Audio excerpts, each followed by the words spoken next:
Okay, we're going to get into it. Hello, welcome to today's ARDC National Skills Forum. The topic is Key Moments in 2025 Digital Research Training, a look back at the year that was. I'm Kit Greenhill. I'm Skills Development Lead for House and Indigenous RDC here at the ARDC. We have a couple of guests who I will introduce when we get closer to them. First off, though, what I want to do is acknowledge that I'm coming from the lands of the Kaurna people, and acknowledge the deep connection to learning that the Indigenous people have within this land. Pay my respects to elders past and present, and anybody with Indigenous heritage on the call. If you want to put in the chat where you're coming from today, whose lands you're on, please feel free. Okay, so today we're actually recording. This is going to be uploaded to YouTube. The chat, you can ask questions on the chat at any time. I have one brain, so I won't be reading them, but Alan, who is doing our Zoom DJ role today, will be passing them on as needed. However, I won't be stopping until the end to sort of have a chat. However, this event tends to have a big back channel. Please feel free to use it. Please feel free to jump in and have your side discussions as people are speaking as well. That's kind of how the event works. Okay, so we do have a code of conduct for today's forum. Please make sure that you're aware of treating each other respectfully. This forum happens in between our annual skills summits. So the idea is that the digital research training community in Australia can stay in touch. We're an assembly of practitioners who get together, talk in a monthly meetup, but also what we're doing is we're facilitating a knowledge exchange. So we're passing on anything that's related to digital research skills training, developing the research infrastructure workforce, sharing resources and best practice. So that's what this is for. And today we're looking back. We're looking back at 2025. We're going to have a look at what were highlights or some of the trends, what's kind of on the horizon. And what I would like you to do is just think about what was different about this year in digital research training. What's happened this year? It could have been an event. It could have been a realization that things were coalescing to predict a trend. It might be that, oh, next year we're going to have to do things differently because of this thing. So just have a think about that. And at the end, we'll sort of call back and get people chatting about that. So today, what we've done is we've invited a couple of people who have years and years and years in the industry. They have a great view of across a number of different parts of our research infrastructure, and they've got a lot of experience going back years in training. And that's why we've invited them here, is to give their points of view about the year that was. So we have Kathryn Unsworth, who is the manager of the Skilled Workforce Development team here at the ARDC. And we also have Sara King, who's the training and engagement lead at AARNet. So we had a great conversation when we sort of talked about it beforehand, and today we're going to do the same thing. So today what we're going to do is we're going to have the two big ones. In Brisbane in October, we had International Data Week, we had eResearch Conference. And if we didn't sort of talk about those elephants in the room first, they'd probably be permeating everything else we talked about. So we're going to sort of whack those on the head first up. Then Kathryn is going to give us just a couple of highlights for 2025 and a trend that she's noticed. Then we're going to ask Sara to do the same. We're going to get them to discuss together what's on the horizon for 2026 and then round it off to the people who are here, what's on the horizon for them for 2026, and then questions, chat, anything else what people want to do. So starting with International Data Week and eResearch Australasia, I'll invite Kathryn to tell us her impressions. Hi, everyone. Well, I won't introduce myself, so thanks, Kit, for the introduction. Really pleased to be here and, sort of having a bit of a recap on 2025. And yes, IDW was big, and it was a really well run and well received event. And we got lots of feedback about that. And I'd just like to say here, huge kudos to the ARDC comms team who worked with Research Data Alliance, World Data System and CoData to pull this event together. So what I'll do though quickly share well, I was actually sharing this slide to point out some of the stats around IDW, and I think the reach is pretty impressive. When you're thinking events these days and getting people on the ground is, it seems to be tougher and tougher as we go. But 857 people, 754 on site, and 52 countries represented was just fantastic numbers. And looking at the content interactions, 9,773. Wow, the reach is, I think pretty impressive. And just a few quick observations around IDW. I felt there was a strong interest in Indigenous data governance and sovereignty. I think this was reflected in the numerous presentations and sessions. Obviously, not just Australian Indigenous data, but global Indigenous peoples and their data and sovereignty over that data. Really clear. There's a clear indication that we're all really starting to think about this, and it's fabulous that we are. Another observation, unsurprisingly, AI was another dominant theme throughout the program. Just everywhere you went, someone was talking about AI. It's something we just can't escape. But it's great to be out and hearing about some of the pitfalls, but also hearing about some of the great things that AI can do in the data space. So really worthwhile. But I thought the next couple of slides, I would sort of highlight some of the skilled workforce development teams activity at IDW. We were pretty active as a team. And so next slide, Kit. So one of the presentations we provided was on 10 simple rules for researchers training the rapidly evolving workforce. And this presentation highlighted an article recently published in PLOS, which was based on contributions of attendees at the 2023 ARDC Skills Summit. And this presentation was delivered by Amani Guda Vosos and Miriam Lovelace Tozer, two of our team members. And it was I wasn't able to attend it, unfortunately, because I had to go to another presentation that I was doing at the time. But it was evidently a really fabulous presentation, and I think Kit can attest to that because I know she was there. Next slide, thanks. So Kathryn DeVita, who is the National Training Coordinator at the Digital Research Alliance of Canada, also known as the Alliance, and myself delivered a presentation on strengthening global training and skills development partnerships. And this presentation was about the ARDC's Alliance and the Alliance's Staff Exchange Initiative that Kathryn and I are both involved with. And I will actually speak a little bit more about that as one of my 2025 highlights. So next slide, please. Wait. You can take. Okay. So then I was part of a panel session and delivered a presentation in this panel session, which was really focused on digital research infrastructure that supports fair, reproducible and impactful research. And so it was looking at tools, resources and skills that enable effective data management, sharing and reuse, and also showcasing successful international collaborations while addressing core challenges such as fragmented standards, training gaps and workflow reproducibility. So I delivered a presentation on Elixia's training e-support system. I don't know if anyone on this call has heard of this, but it's called TESS for short. And I was highlighting the global adoption of test-based training registries, including our own Australian National Registry, DRESA, or the Digital Research Skills Australasia Training Registry, and also Canada's newly minted Explorer, amongst others. So there's quite a number of them.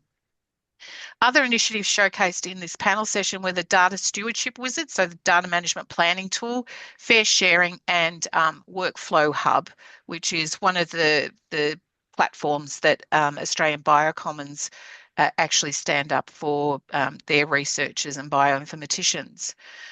And also the skills team was involved in 3 posters. So there was one on the lessons learned from Hasanda and the Health Data Australia registry, which Amani with others put together, and also enhancing capacity for ethical data sharing in clinical research. So this is, really based on secondary data use, and Amani and others also, you can see Amani was very active at this at IDW.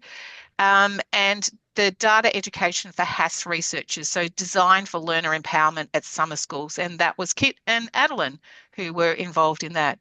Uh, I think, highlighting what the team has been doing was really important over, 2025, because not just these big conferences like IDW, but we've been, attending many conferences throughout the year and, really sort of getting people onboarded to many of the ARDC services and the platforms and services and tools that we partner with others to stand up as well. So next slide. Oh, and it's back to you, Kit. Yes, thank you very, very much. And that last one was actually at eResearch rather than at IDW, the panel. Thank you. Yes? Yes. Yeah, yeah, cool. Yeah, yep, yep. Okay, so over to Sara to, I think you were only at eResearch, Sara? Yeah. Hi, everyone. Thank you so much for coming along. Thanks, Kit, for the invitation to speak. It's really an honor. I'm really happy to be here. Yeah, I didn't go to International Data Week, sadly. I did hear that it was fantastic. We had a local catch up in Adelaide. A lot of people were really speaking very highly of it. So it sounds like it was a fantastic opportunity. But yes, I was preparing for eResearch Australasia instead and went along to that. We ran a workshop on the first day, which was, I think, not as well attended as the year before. And so there was something in that about, I think we were worried that it was going to be attendance, which I think Kit, you also, or Kathryn, you mentioned like it is getting harder and harder. So I think I was really happily surprised to see how many people went to the conference in person, knowing also that we had this double event happening over the 2 weeks. So I think it was ambitious and everyone seemed to be able to pull it off, which is great. And one of the things I think that surprised me, the first thing that happened on the first day of eResearch was the I think one of the people who was doing the introduction asked how many people were new to the conference and never been. And it looked like there were a fair few people that were new. And I thought, that's good. We've got a new cohort coming through, some really interesting other people turning up. So that was heartening. I've been going to eResearch since about 2018. And it's always been a bit interesting to see how it's fluctuated, especially since COVID and all of the budgetary changes and things like that. So that I think was a really heartening thing. And I really loved, and we maybe can go back to this Kit, but I could see the skills influence in that first day with the introduction of a new community network and the introduction of individuals reaching out and saying, I'm part of this community and I'm here to welcome you. If you've got any problems or something you want to talk about, come and find me. And that open invitation, I had not ever seen that at eResearch before. And I thought it was a really great opportunity to see Liz Stokes and a few others driving a change. And I felt like I could see a culture change in that kind of space. And so that I really appreciated that. I thought seeing our culture shift over this many years, it's time. And I'm glad there are a lot of new people to see that and feel welcomed into that community.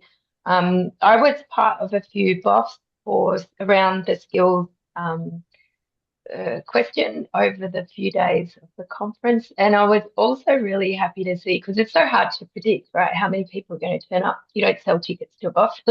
And we got some very, very healthy numbers at the BOF. So there's clearly interest. A bit of action is desired from our community. I felt that too. There were a lot of people coming, but also kind of demanding action. So it wasn't just a come and have a nice happy chat, but it is about right, what are we going to do with this? And I know one of the groups that I was in, we are preparing for a 6-month check-in And I think we'll do a call out around to this community to come along so that we can actually talk about the information that we gathered and where we go from there. And that was specifically around the skills of people working within research infrastructure rather than the skills that specifically we're concerned with researchers themselves. So there was definitely, I think, a real coalescing. I think that was a word that was used before around our community, and I can see there's a lot of new people in it. So as Kit was very skillful in acknowledging, Kathryn and I have been in this game for a little while now. It's really good to see some new people coming through, and I can see people of my sort of cohort are moving into managerial roles, or they're moving in different directions. So it's great to see new people turning up. So yeah, they're my highlights for the conference.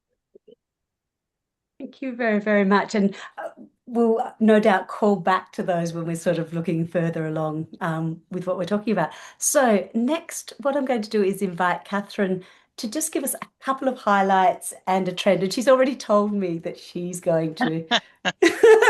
So if you see me sort of butting in again, please, that's just because we're keeping to time. But go, please, Kathryn. Yes, okay.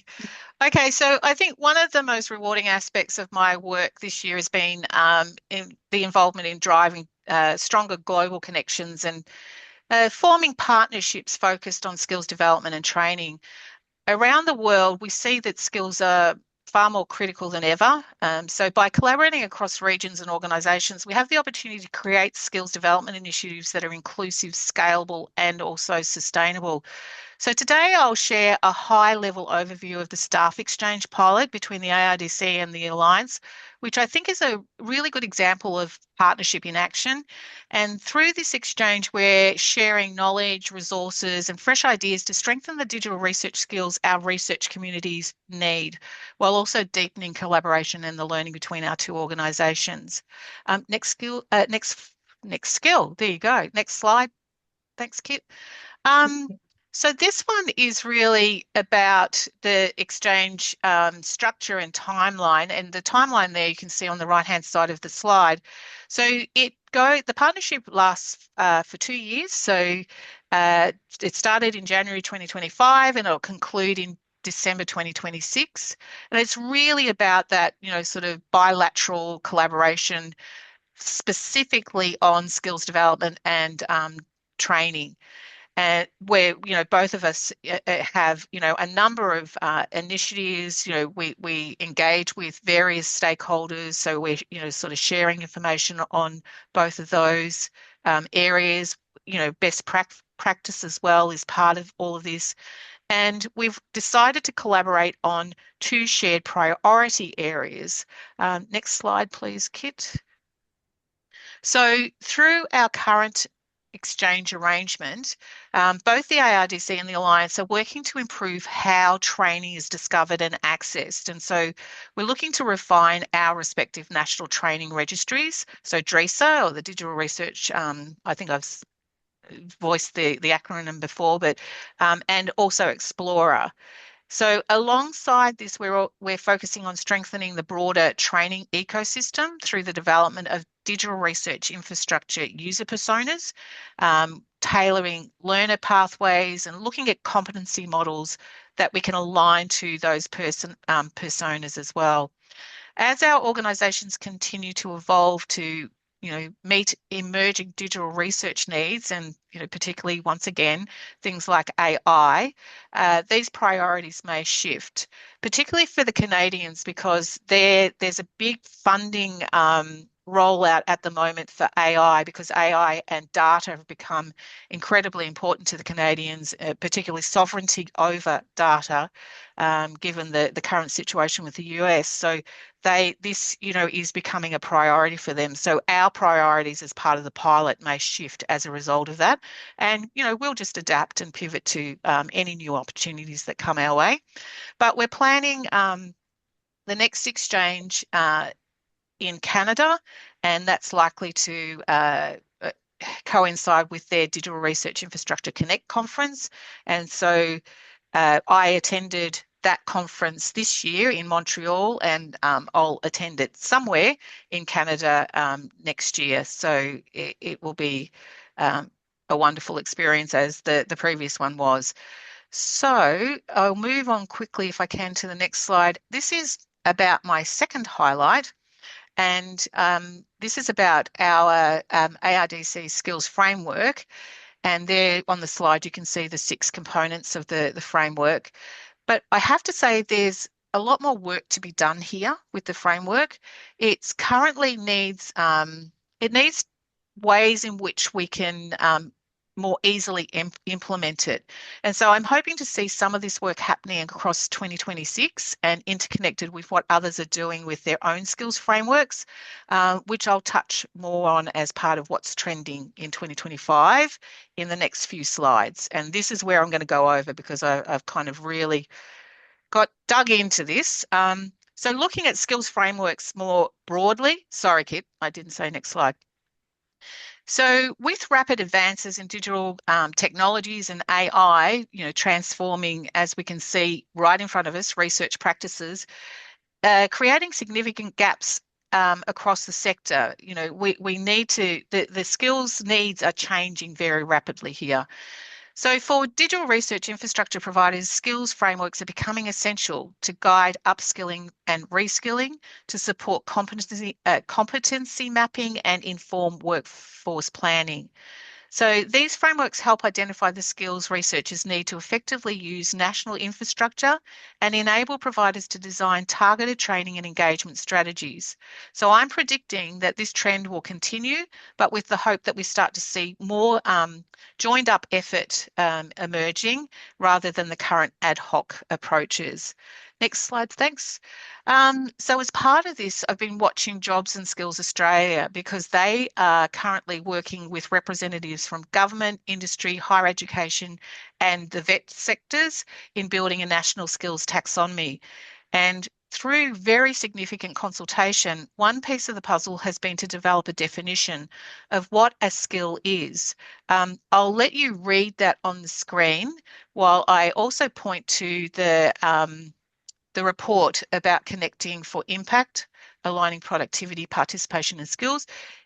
This is a very broad brush report. It doesn't relate just to research or higher education, but could be an interesting read for some of you if you are very into the skills space. Next slide, please. So this is now more in the space of taxonomies, and taxonomies are very near and dear to my heart. So I've added a few examples of taxonomies on this slide.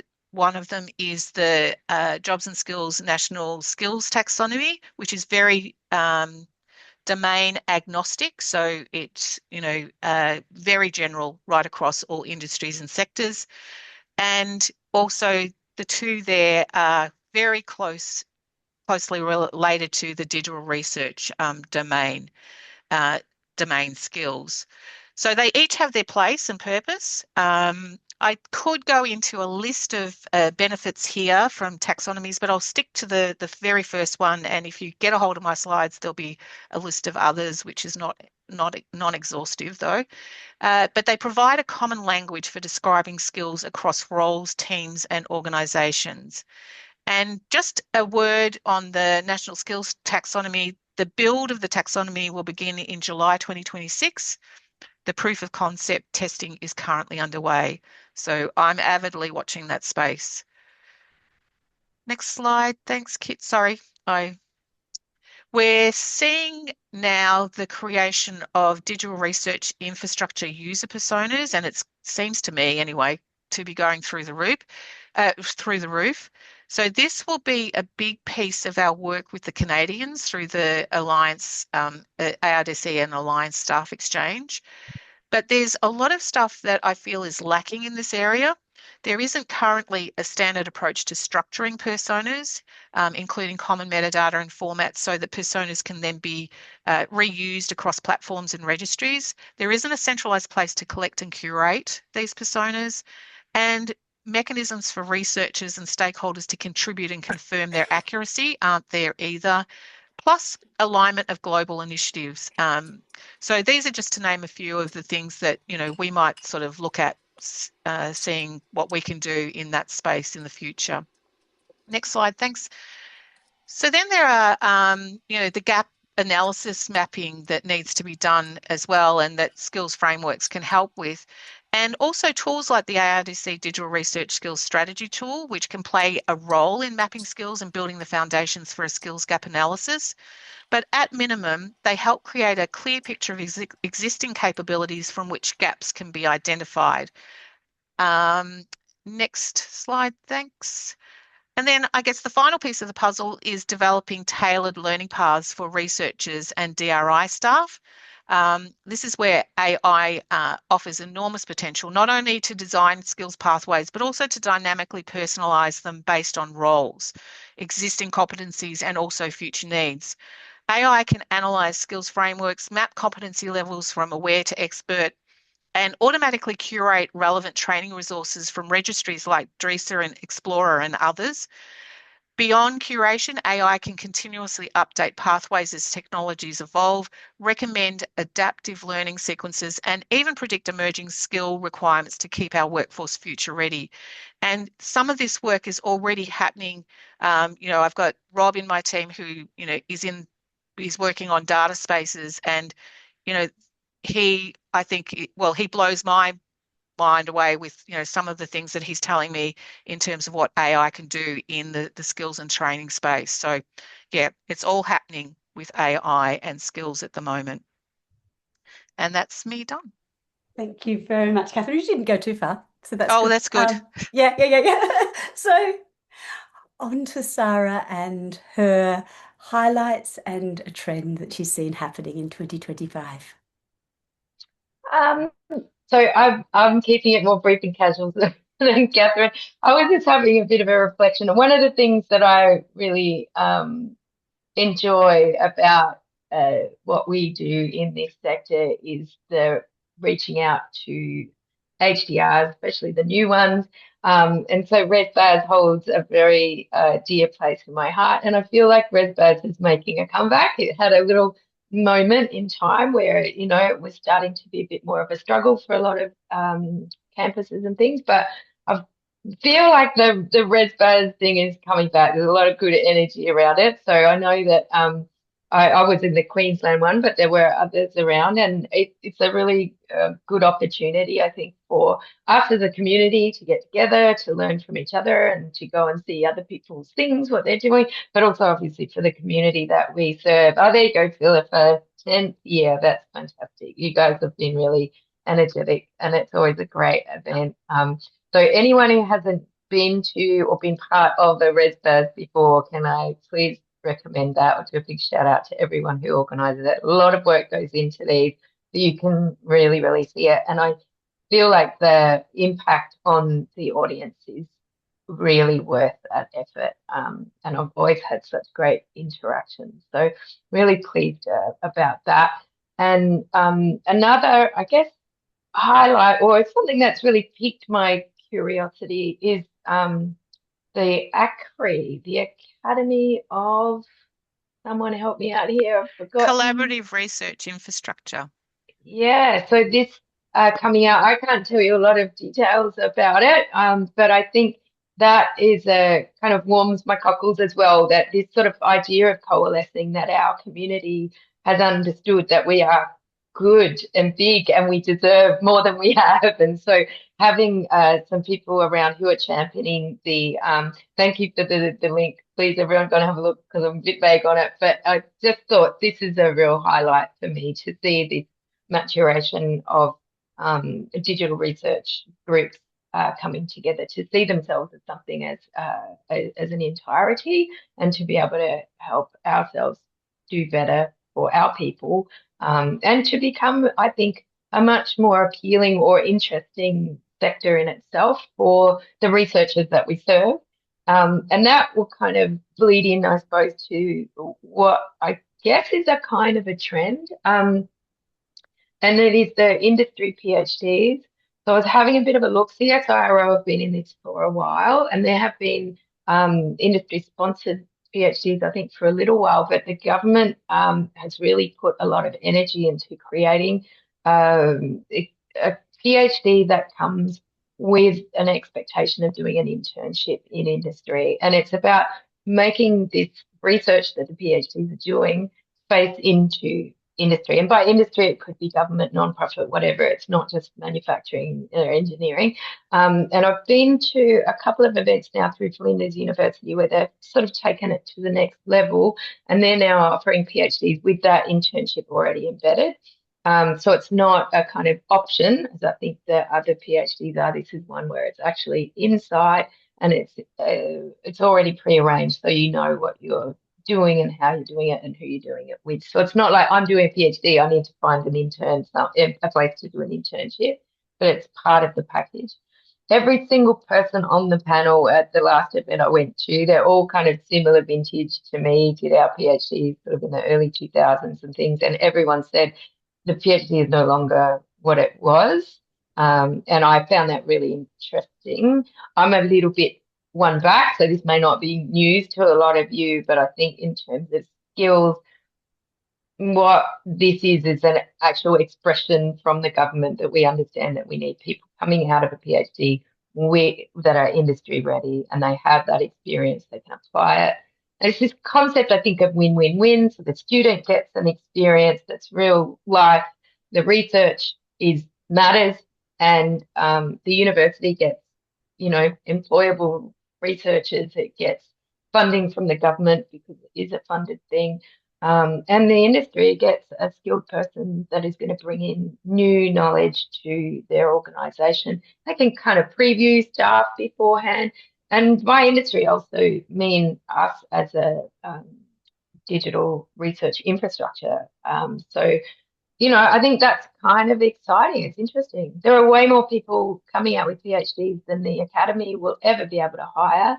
And I think holding on to false hope for a lot of people that they're going to get some magic job in the academy has been really toxic and not a great thing for the university sector.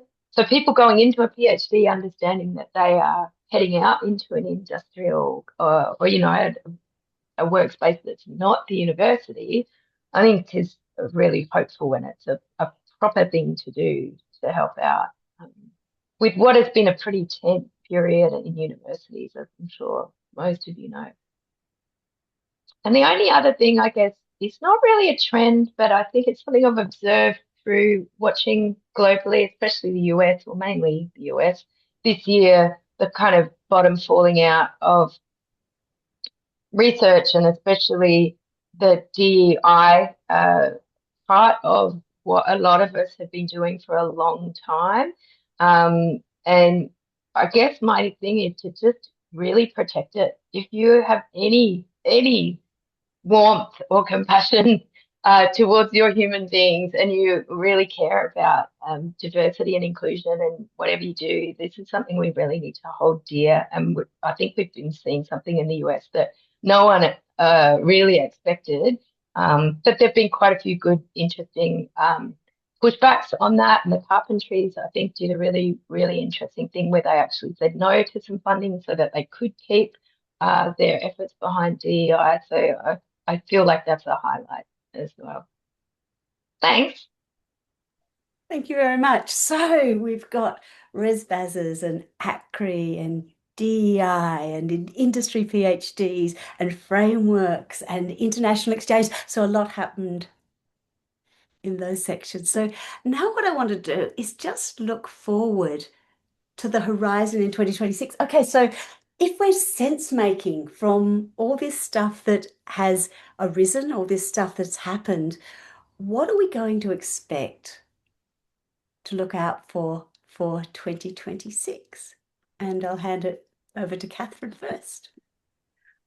Yeah, so it's one of the key ones that Sara mentioned as well. And so from my perspective, I think ACRI is something that needs to, is an organisation that needs to be watched in the next little while, particularly because they are looking to bring into effect an Australian version of the technician commitment, which is something that has started in higher education over in the UK, and by the Technical Skills and Strategy Institute over there. And so I think, as Sara expressed, this is really going to be important for digital research infrastructure folk, who are working in that part of the sector. And yeah, but that's not the only thing that ACRI are, sort of involved with. They are also very interested in advocating for digital research infrastructure staff and, the workforce. And they'll be holding their first conference in June next year at Melbourne Connect. So that, if people are in Melbourne and, they're interested and, working in digital research infrastructure, then, certainly, that could be of interest to you. And they're also running some working groups. So there's a professional development working group, conference planning, and also vendor partnerships. So I just thought I'd kind of do a bit of a plug for them, just like Sara did. And just let you know that this is something that's worth looking at or watching for. They are very dependent on what funding they can get. And I'm aware that they have put in for NDRI workforce funding. So crossing fingers and hoping that they get a Guernsey in that funding. So that's one of those things on the horizon in 2026. The next slide. Oh, and so the other thing, obviously, AI is going to be on the horizon in 2026. And I think, AI ready data at scale is going to be a big deal. But, putting it out there, we need the guardrails to protect us. And I'm not 100% sure who is going to be designing and developing those guardrails. And so I think that's an open question for going forward. And the third thing that I think that is on the horizon, well, I know is on the horizon, is that the ARDC, along with 19 or 20 other NCRIS facilities, have put a NDRI skills proposal in for some funding to pull together a program for digital research skills for NCRIS staff. So it's really a matter of waiting for the department to decide what they're going to do about that funding. So watch this space in 2026, because if we do get the funding, I think that will be an incredibly exciting program of skills development activities. So that's me. Thank you. And Sara, what's on the horizon for you from all these things you've seen looking back at 2025? Yeah, that's a really good question, and I don't really know. I think, I've seen the landscape change so fast and so often in what we do. But I have had a look just recently. It was not to do with research training as such, but almost right from the get-go. So maybe kids coming out of school or whatever. And I've seen there's a little bit of talk about earn while you learn concepts. And I think this combined with this idea of the industry PhDs with internships and things like that, I'm hoping that we can see a lot more of that kind of learning and that kind of skill development happening where it's in tandem with an activity. So it's not taken outside and you go and you learn something and then you come back, but that things are happening while you're in a role. And that could be job exchanges and things like that, which I think is what ACRI would like to see as well, is that people get to move across into different areas and still working and getting a wage and all that sort of stuff. So I'm hoping to see that there's going to be a bit more flexibility and a bit more availability of different organisations to have people learn on the job. I don't know if that's something that has just sort of disappeared. We've gone a lot more formal in a lot more ways as a culture and as what we do. And I'd just love to see a bit more of that kind of thing. And I really hope that we have a very strong, healthy discussion about the concept of soft skills. And this is something we did talk about when we were preparing for this, that we've all got a bit over this idea of soft skills and how they're kind of lesser. And we know we've got this huge digital challenge ahead, and we need, you know, thousands of people to be able to do the kind of jobs that are going to be coming along, because they're all going to be digital in some way. But I think we need to be very careful to protect the application, I suppose, and the focus on learning how to also be a proper person in the world, and someone that people want to work with, and someone who can do the kind of research that is going to be received by, you know, the public who are paying for it or whatever. So, yeah, I think rather than on the horizon, these are my deep wishes, maybe. I think also when we were talking, what raised that power skill, professional skill, soft skill thing was the focus, the national taxonomy, when they actually released their consultation for the last round of consultation. There was very much a little report that went with it, valuing soft skills and saying, look, these are hard to define, and that's one of our challenges. We're not going to step back from defining them because we recognize they've got such a place. And I think also that identification that Kathryn had around IDW and Indigenous data and Indigenous sovereignty and what's needed to work in that domain is about relationships. It's about people and, you know, all that being decent human beings type of stuff. So I think, you know, a lot of what we've had shown here today, or what people have shared today, have actually led into that. What I'm going to do now is I'm going to ask you, as the people, we've got probably about 10 minutes or so, where we can just have people sharing what their highlight is, what their trend is, what their question is, something they want to ask the panel. I'm going to turn it over to people. Put up your hand or just start talking. Nope. And we'll go for it. Yeah, Sara. Or Sara.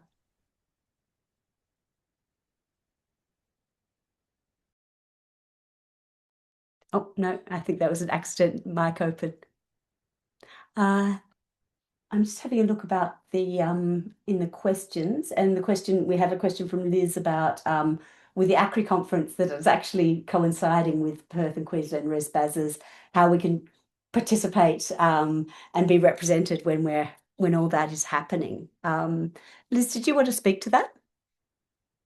I'd love to, but I've got a lot of noisy background because there are sprints going on around me. So I'll put it back into the chat, maybe. If you can bear with me, though, this is not me announcing, it's a big problem, but I'm genuinely interested. How would people here like to engage with ACRI if you can't be there involved in it on the day? And what kind of things does ACRI need to know about ResBAS and vice versa? Thank you. Is there anybody from one of the ResBASs here? I thought I saw maybe Philippa was here, or anyone involved with ACRI.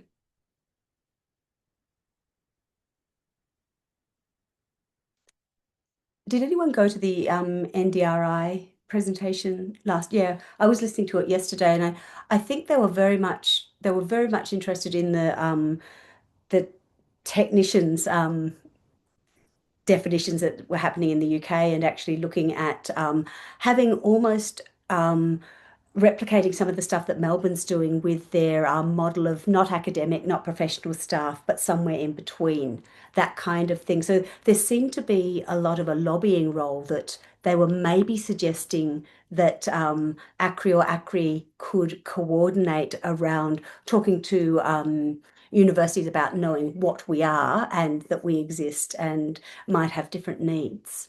But as for actually turning up at the conference and being in two places at once, that's, you know, obviously going to be a challenge. Are there other things that people can see that I was just going to say, Kit, yeah, that the ACRI conference is capped at 280 because it's their inaugural conference, and so there's sort of just a soft kickoff, I guess, if you like, or soft launch. So I don't sort of know, and it'll be in Melbourne, so I'm assuming that sort of mostly local people will come. And so given that, ResBaz is in Queensland and Perth at that time, there may not be terribly much interruption or disruption to any of those three things. But I think in terms of getting involved with ACRI, the working groups, they are probably welcoming people to come on board, in those kinds of capacities. So, yeah, I guess it's really a matter of just reaching out to them and seeing how you can get involved. I don't think there's a great deal of information on their websites about it, their website about it, but yeah, it might be just sort of reaching out to them. Liz has just shared something. This is the webinar.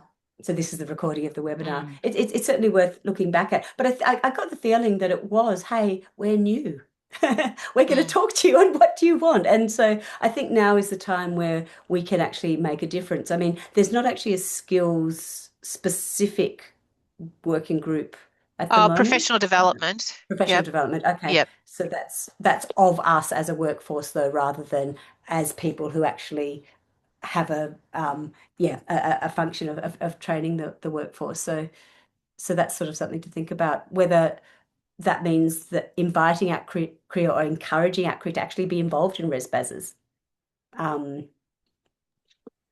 Yeah, it just seems a little interesting to me that it has happened that way because, Satch is at QSIF, and, QSIF are the driving force behind the Queensland ResBaz. So, yeah, I guess there might have been some thinking around, well, these are two very different audiences, PhDs and postdocs going to ResBazes, and, it's the DRI workforce that would be, interested in ACRI, but not making the connection that, oh, hello, skills trainers are, part of that DRI workforce, and they would be interested in coming, but, if they're at ResBazes or otherwise engaged, then they can't attend. So, yeah. Yeah. Well, it just means lots happening, which is kind of good. Always. Yeah. Can I just ask people in the chat, what is there anything that we haven't covered or that we have covered that you think is really important around what happened this year, your main highlight in what happened in research, digital research training for you, or that you saw happening?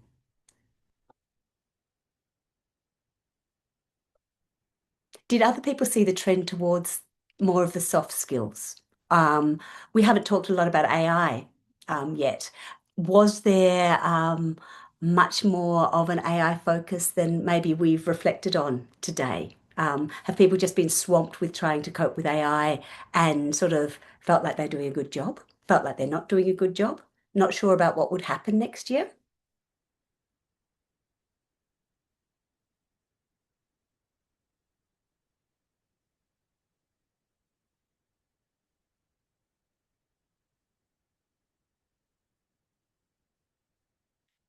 I'm going to give a little bit of time, but it sounds to me like it's the end of the year. So what I might do is just respect that and go on to the final closing ups. But if people do have something that they want to share or talk about, please do feel free. But what I'm going to do is I'm just going to go forward and talk about, for us, it's been a year of the National Skills Forums as well. So we've had our first year. If you want to go back to YouTube, you can see all the sessions that we've run in the last year. But we've had, our first one was about ResBazes. Then we looked at, okay, when you've done training, what actually makes it more likely that you're going to apply training? We looked at the Skills Summit that was coming up and sought input from what people wanted for the Skills Summit in October. We looked at the difference, which tool are you going to use, cloud computing or HPC?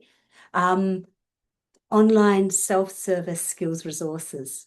What works to make them more accessible and more usable?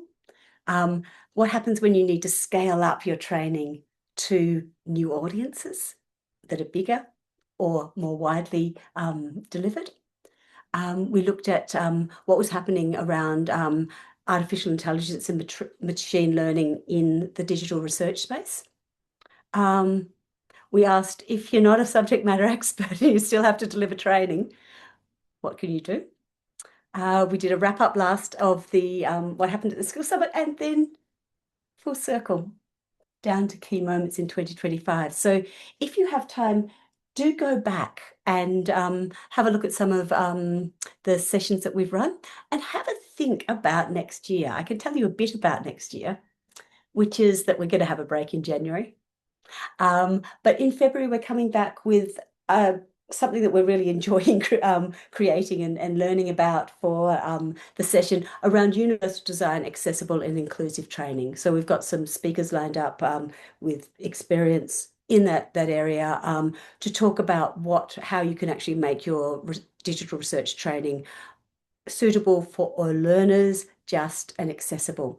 But we've kind of got up our sleeves looking at maybe skills frameworks, looking at maybe at internships, looking at a session maybe about measuring training success. But now, and in our feedback form, is the time where you can actually talk about what you'd like to see from us for next year. So this is a place where we're quite happy to go and find experts. If you're an expert, have you on to talk about what you'd like to know about or talk about as part of the digital research training, skills training community. So do have a think and do share with us, and we can see what we can do.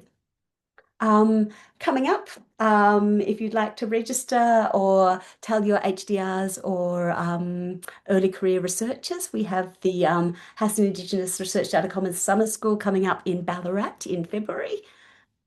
Otherwise, Ellen should have just flicked into the chat our feedback form.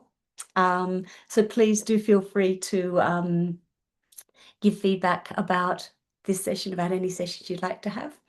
And finally, I just want to thank our speakers very, very much for sharing their insights. Certainly that's not what would have come out of my head, and it's wonderful that you've done that. Thank you very, very much, and wish everybody a safe and happy festive season. See you next year. Cheers.